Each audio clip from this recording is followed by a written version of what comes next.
What's up, guys? Welcome to our debut video. We're the movie reviewers A&C Silverscreen. My name's Alden. I'm Crosby. And we're going to start off by sharing our top 5 favorite films of 2013.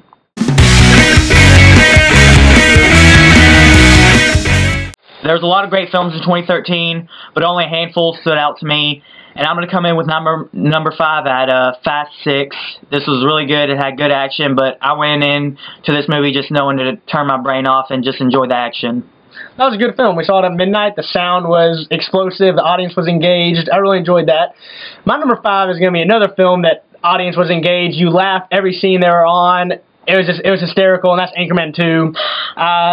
It was funnier than This Is the End, Outworld's End, every other comedic movie that came out. Anchorman just stood out, and I'd love to go see it again. I'm coming in number 4 at Iron Man 3. Something did happen in the middle of this movie that put me on the fence, but then after I got it on Blu-ray and watched it a few times, I really enjoyed it. It was really good. That's good. That wouldn't be my top 5, but it was an interesting movie. All right, I'm going to jump into my number 4. It was another summer blockbuster. I really enjoyed it. There was a twist you probably saw coming from a mile away. I love the action. I love the acting. And it's Star Trek Into Darkness. I liked the first one better? I did like the first one better. It set the bar really high, but the second one still hit a home run in my opinion, and that's going to be my number 4 movie of 2013. I'm going number 3, Elysium. Loved it. Matt Damon was really good. Jodie Foster was kind of annoying, but I love the action. The action sequences were really awesome. I really like Neil Blomkamp. I really liked his District 9 first installments, but Elysium didn't quite make it there for me. My number 3 is going to be the Academy Award winner, Matthew McConaughey, but it's not for the movie he won it for. I really, really love the movie Mud. I'm going to put that at number 3. It was a great film filmed in Arkansas, Southern. The Ty Sheridan actor guy is going to be has a great career ahead of him.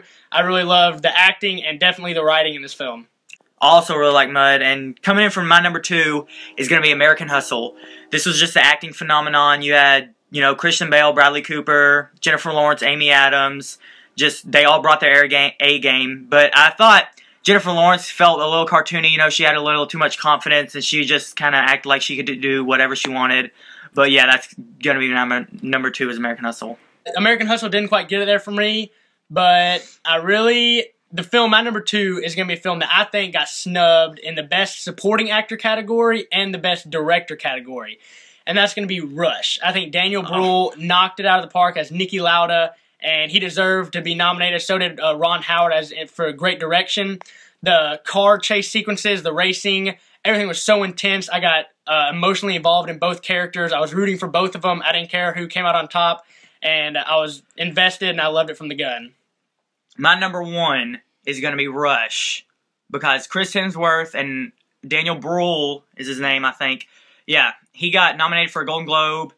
I don't know if he should have been nominated in the Academy Awards, but he did deserve the Golden Globe, and the race scenes in that were really awesome. I love that movie a lot. That's why number 1 is Rush. There's my number 2. I can't argue there. My number 1 film of 2013... It's probably not it's not just only the best film of 2013, but I personally think it's the top 5 best films ever made. It was the most intense, the most gripping, the most emotional I've ever felt ever watching a film, and it will never leave me. And this is 12 Years a Slave. I have not seen that. The Chiwetel Ejiofor, the lead actor, Michael Fassbender, the supporting actor, the Academy Award winning Leopoldo Nyong'o. Oh man, I messed that up. But the facial expressions, the dedication they put to this film, I absolutely loved it. I really enjoyed everything about that film. Steve McQueen's direction was great. The shots in this film, you expected to switch. It was like, all right, this is enough. I've had enough of this. And it never changed. The shots stayed there, and it made you so uncomfortable. And it was just the most powerful film I've ever seen in my entire life. And it is hands down the best film of 2013. And it deserved the Academy Award win for Best Motion Picture of the Year. I definitely need to see that one. Alright, well, that was our top 5 favorite films of 2013. Hopefully we'll have a scheduled review section for all the films we see of 2014.